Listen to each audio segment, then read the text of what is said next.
शलाकया चक्षुरुन्मिलितं येन तस्मै श्रीगुरुवे नमः। नमो विष्णुपादाय कृष्णपृष्ठाय भूतले श्रीमते भक्तिवेदान्तस्वामिन्निति नामिने। नमस्ते सारस्वती देवे गौरवाणी प्रचारिणे निर्विशेष शून्यवादी पाश्चात्यदेशतारिणे। जय श्री कृष्ण चैतन्य प्रभु नित्यानंद श्री अद्वैत गदाधार श्रीवासादि गौर भक्त वृंदा। हरे कृष्ण कृष्ण कृष्ण हरे हरे, हरे Ram Ram Ram Hare Hare.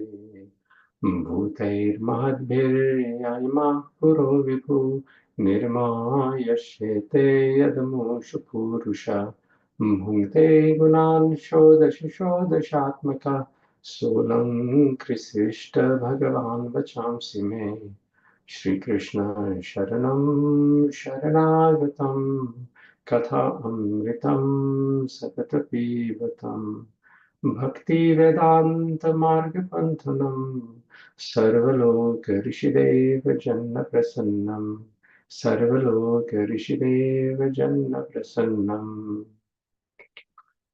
Hare Krishna, dear Prabhus and Mataji's. Welcome to our Srīmad Bhāgavatam morning study session. So we are continuing the first Canto creation, 14th chapter, the disappearance of Lord Krishna, and text number 3. So far we have seen how Maharaj Yudhishthira, after receiving instructions from Narad Muni of not to lament and worry about Dhritarashtra and Gandhari, but now prepare yourselves for your timely retirement, because soon Lord Shri Krishna will wind up his earthly pastimes. And in this chapter, we see how Maharaj Yudhishthira's worst fears are coming true. Arjuna has gone to Dwarka, and months have gone by, and there is no news about Arjuna or Lord Krishna or the Dwarka Vasis. And on top of that, Yudhishthira Maharaj is observing all these omens which are unfortunate and which give a clue as to great misfortune has something bad has happened. Text number 3. नारायणं नमस्कृत्य नरं चैव नरोत्तमं देवीं सरस्वतीं व्यासं ततो जयमुदीरयेत्। ॐ नमो भगवते वासुदेवाय। ॐ नमो भगवते वासुदेवाय। ॐ नमो भगवते वासुदेवाय।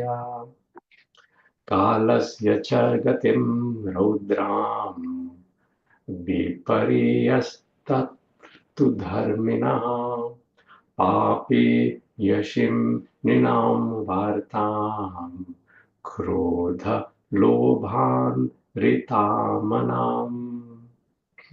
Translation by His Loving Divine Grace A.C. Bhaktivedanta Swami Srila Prabhupada Ki Jai. He saw that the direction of eternal time had changed, and this was very fearful. There were disruptions in the seasonal regularities. The people in general had become very greedy, angry, and deceitful, and he saw that they were adopting foul means of livelihood. Word to word, kalasya, of eternal time, cha, also, gatim, direction, raudram, fearful, viparyasta, reversed, ritu, seasonal, dharminaha, regularities, papi, yasim, sinful, ninam, of the human being, vartam, means of livelihood, krodha, anger, lobha, greed, anritam, falsehood, atmanam, of the people. Would anyone like to read the purport, please?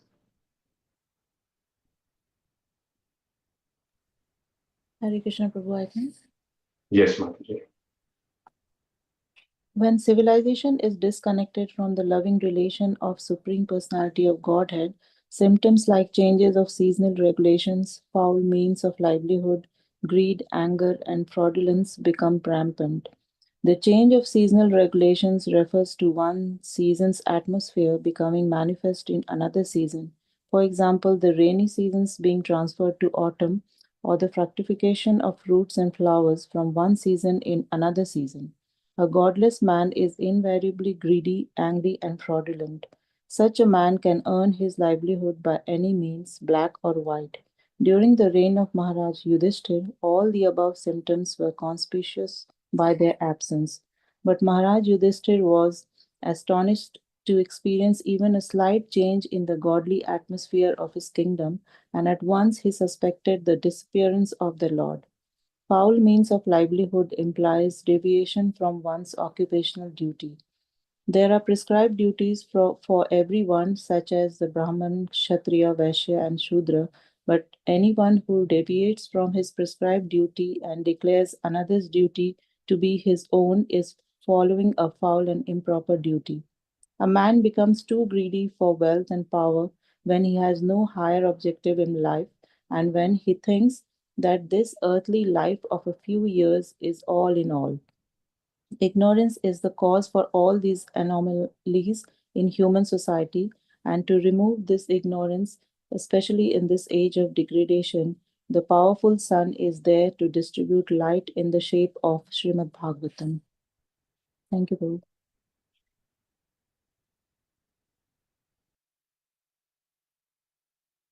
Thank you, Mataji. Thank you so much. Translation again. He, Maharaj Yudhishthira, saw that the direction of eternal time had changed, and this was very fearful. There were disruptions in the seasonal regularities. People in general had become very greedy, angry, deceitful, and he saw that they were adopting foul means of livelihood. So all these symptoms we are actually seeing now in the current day also very prominent. So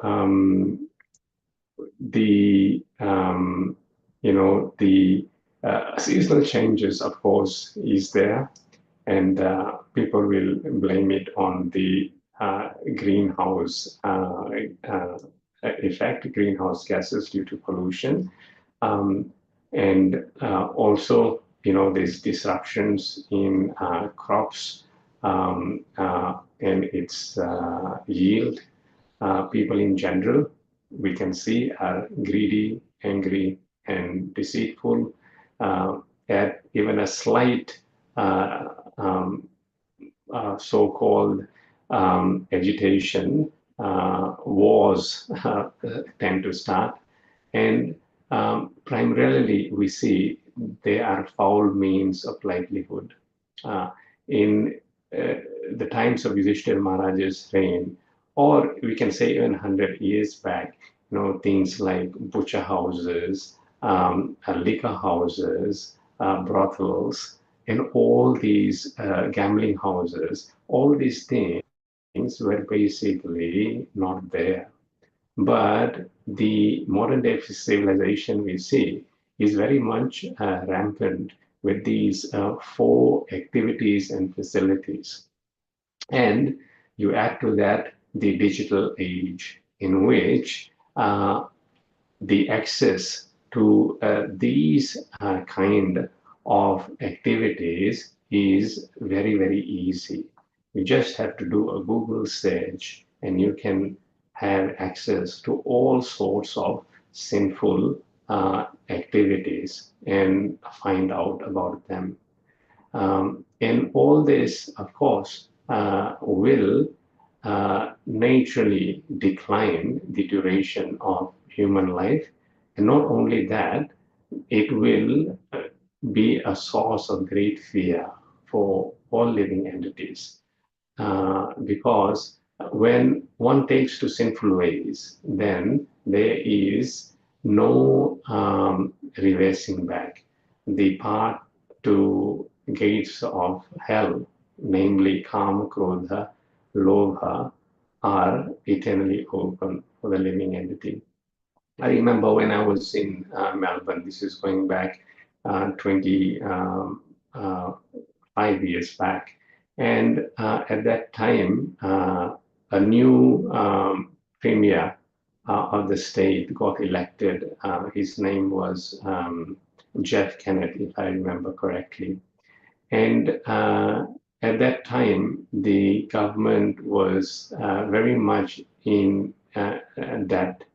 So his policy of turning the economy around was to introduce a casino, a gambling house. And he would collect monies from the gambling house, and then he would, pay the debt. So that was his solution. But when the casino opened, it did not take long to see how people of that state got so much addicted to gambling. There were all sorts of social problems, people losing so much money, going bankrupt, causing separation in family, and further chaos in society. In fact, the social cost, also the monetary cost to redeem the social cost, it was calculated that it more than outweighed the revenue that was generated by the gambling house. So people in Kali Yuga are very greedy. They think of short-term gain, but they don't realize that the environmental cost, the social cost, and the very vitality of human life, the cost of that one loses its direction to get out of the cycle of birth and death. That is actually the greatest cost. Uh, and we become so implicated in trying to solve the problems of this material world that by any means, even foul means of adopting livelihood, it causes chaos not only in others' life, but also in our own life. And the greatest cost is that we have to come back again in this material world of birth and death. As it is, Kali Yuga means fearful condition. Um, very nicely, Adi Shankara says, Punarapi jananam, Punarapi maranam, Punarapi janani, Jatare shayanam. So, dying, and after dying, taking birth again. And Punarapi janani, Jatare shayanam, and entering another mother's womb. And the difficult in the womb is so fearful. In prayers of unborn child, in the third canto, the child prays, Dehanya deha vivarei jatharani nasi Vinmutra kupapatito brishatapta deha. They had fallen into the pool of blood, stool, urine within the abdomen of his mother, and his own body scorched by mother's gastric fire, the embodied soul anxious to get out. Ichhannito vivasitum kanayan swamasan Nirvasate Kripanadhir Bhagavan Kadanu. So he basically is anxious, the embodied soul is anxious to get out. Echan ito vivasitum ganayan swamasan, and he counts his months, ganayan swamasa, and he prays, Nirvasate Kripanadhir Bhagavan Kadanu. O my Lord, O Krishna, when shall I, a wretched soul, be released from this confinement? So, while the world around us may be collapsing, while we may not have any means to avoid all these circumstances, all these reverses, however, we can save our consciousness. We don't have to become part of this world. We can be in this world and yet remain out of this world. And such a person is called Paramahamsa. Paramahamsa means that personality who, like a swan, is able to separate milk from the muddy waters. Milk is the essence. Similarly, Krishna is the essence of everything. So, an expert devotee, and devotee is always expert. This is one of the qualities given in 12th chapter of Bhagavad Gita by Krishna. He says, Daksha, one who is expert. What is the expertise? That around us, all the conditions, give it season, give it environment, give it the sinful propensities of other living entity, give the disasters, natural disasters that are happening, give it the world around us is collapsing due to wars, famine, natural disasters, given even our own family members, friends, relatives, society around us, our work environment, everything is basically not conducive. These situations may be there, we may be encountering, but nonetheless, we can still elevate our consciousness. We can avoid being implicated and become absorbed in these situations simply by study of Srīmad Bhāgavatam, chanting of the holy names of the Lord, and saving a community of devotees whose aim is simply to do Krishna Bhakti. We can be saved. Like remaining in muddy water, swan extracts only milk, we can also only extract Krishna consciousness anywhere and everywhere we go. Therefore, the scriptures enjoin vipada nai eva vipada, that we regard as misery or calamity actually is not misery or calamity. Sampada nai eva sampado, that we think as wealth or good things or good times are not wealth. Then what is the definition of good times, wealth, and misery and calamity? Vipada Vismaranam Vishnu. Miseries come about when we forget Vishnu. And Sampada Narayana Smritihi. And whenever we remember Narayana, then that is our real wealth. So around us things may be collapsing, but we don't need to be implicated by that. We can elevate our consciousness by every day waking up early in the morning and chanting our Hare Krishna, Krishna Krishna, Hare Hare, Hare Ram, Ram Ram, Hare Hare, studying Srīmad Bhāgavatam, listening to Srīmad Bhāgavatam, cooking nice vegetarian meals, offering to our lordships at home, doing simple deity worship. And in this way, if we start our day and also end our day with some Bhagavad Gita, Kirtan as a family, then we will be saved and we will remain aloof from this condition. We have to remember that things around us will collapse. What to speak of things? This body itself will collapse one day. But nonetheless, our soul is not the body. The soul doesn't have to collapse with the body. If we can extricate the soul and put it at higher level of consciousness and give it an opportunity to elevate itself, to ascend to spiritual worlds and not to descend to material rut as things are happening around us. So any questions or comments, Prabhus and Matajis?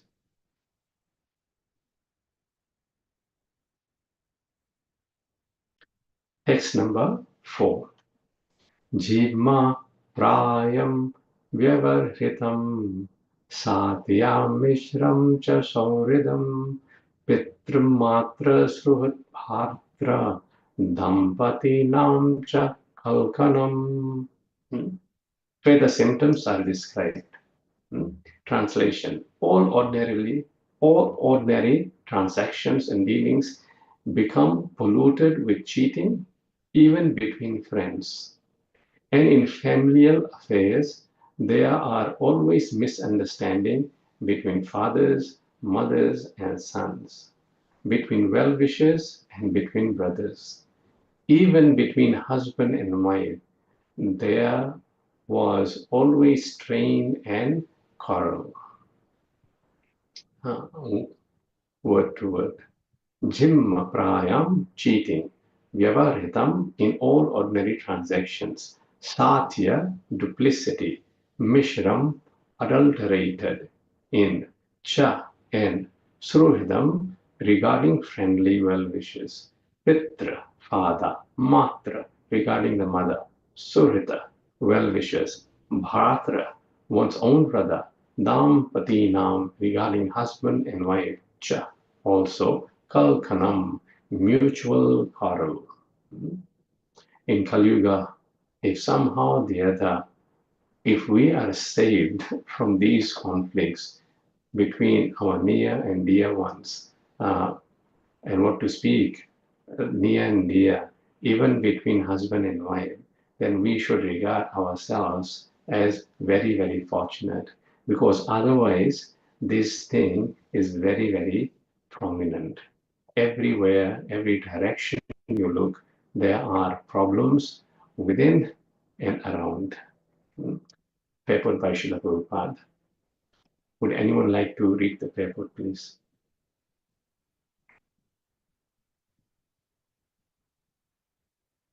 Prabhu, I can read. Yes, please, Prabhu. A conditioned living being is endowed with four principles of malpractice, namely errors, insanity, inability, and cheating. These are signs of imperfection, and out of the four, the propensity to cheat others is most prominent.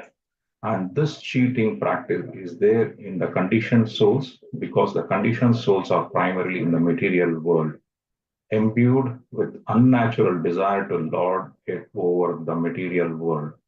A living being in his pure state is not conditioned by the laws because in his pure state he is conscious that a living being is eternally subservient to the Supreme Being, and thus it is always good for him to remain subservient instead of falsely trying to lord it over the prosperity of the Supreme property of the Supreme Lord.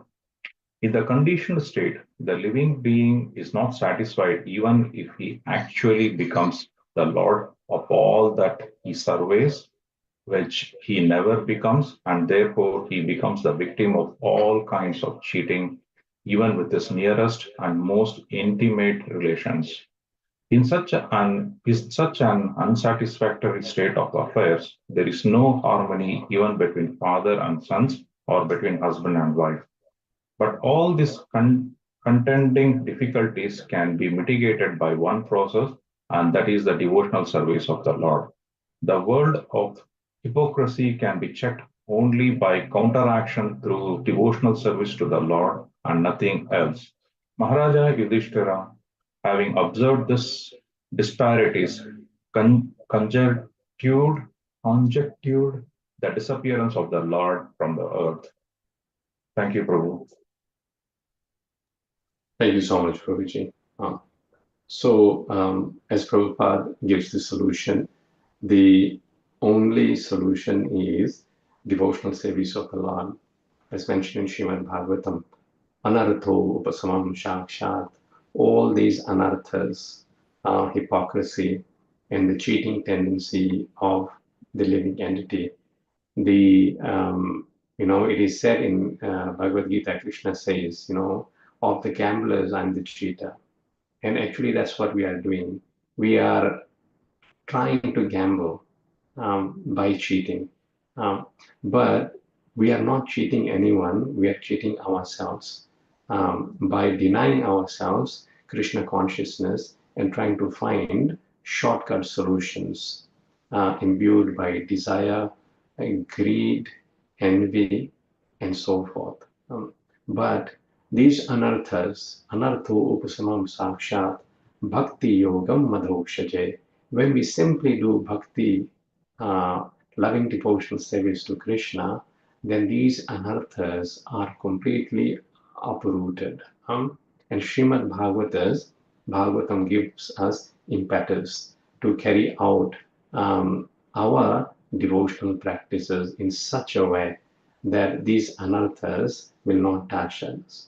Another thing we should remember is that the principle through which we should be living our life along with devotional service is the principle of satisfaction. And this is what Prabhupada touches a bit in the purport, that whatever comes without extraneous endeavor, without cheating, and without illegal means, we should be satisfied with. And Krishna speaks about this principle of satisfaction in Srimad Bhagavatam in 3 verses, 10, 52, 31. Krishna says, Santushto yarhi varteta brahmano yena kenachit. One who somehow or the other lives by the principle of satisfaction, then ahiyamanaha swadharmat. He simply follows his own swadharma, his occupational duty. Then the result is what? Sahi asya akila kamadhuk. Then simply by doing his own swadharma, his own swadharma becomes the source of fulfilling its desires and becomes kamadhuk, meaning desire fulfilling cow. And then he goes on to say that Ashantashto asakrin lokhan apnoti api sureshwaraha. But one who is not satisfied, asantushto, he may get the whole of the world and universe, sakrin lokhan, and he may get the heavenly planets, apnopi api sureshwaraha. However, akinchano api santushtaha, chete sarvanga vechvaraha. But still, that person will not be satisfied, even if he gets the heavenly planet of Indra, if he's not satisfied. However, one who is akinchano, who is not running after anything,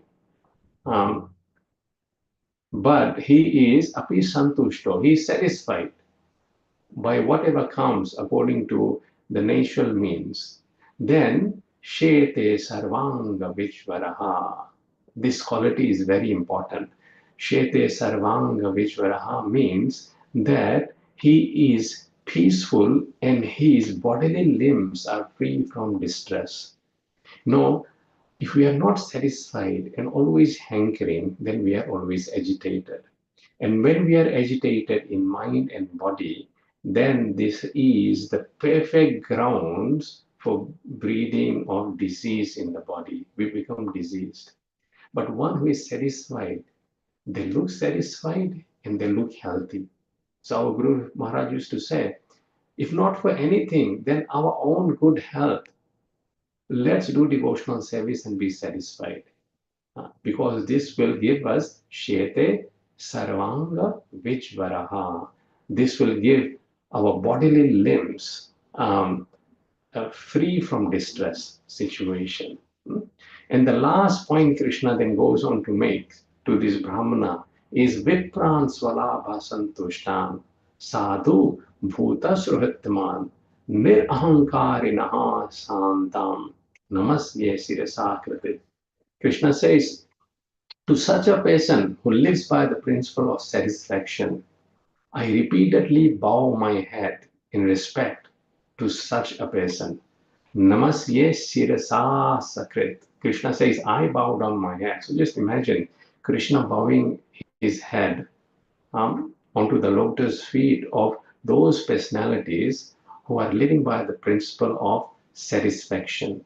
And satisfaction can only come through devotional service. Savai pumsam paro dharmo yato bhaktir adhokshaje ahetuki apratihata yayatma suprasidati. when our devotional service is without any motivation and uninterrupted, yayatma suprasiddhati, then the self is fully satisfied. So Krishna says, whatever swalabha santushtam, whatever comes out of its own accord, the Brahmana is santushtam, satisfied with that. And at the same time, that Brahmana is sadhu, saintly, bhuta sruhittama, well-wisher of all living entity. He is nirahankarina, he is prideless, and shantan, he is peaceful. Santushta, satisfaction, gives us all this nice disposition of being saintly, prideless, peaceful, and well-wisher of all living entity. Then namasye sirasa sakrit, then Krishna himself bows before such a devotee, such a Brahmana, such a living entity. So, any questions or comments, Prabhus and Matajis, on these few verses we have covered today?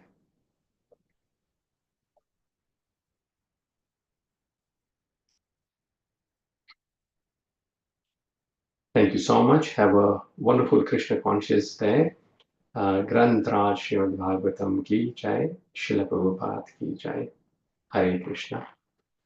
Hare Krishna, Prabhu. Thank you. Hare Krishna. Hare Krishna, Prabhuji. Thank you. Hare Krishna. Thank you, Prabhuji. Thank you, Prabhuji. Hare Krishna. Hare Krishna, Prabhu. Thank you, Prabhuji. Everyone, Hare Krishna. Prabhuji, thank you, Prabhu.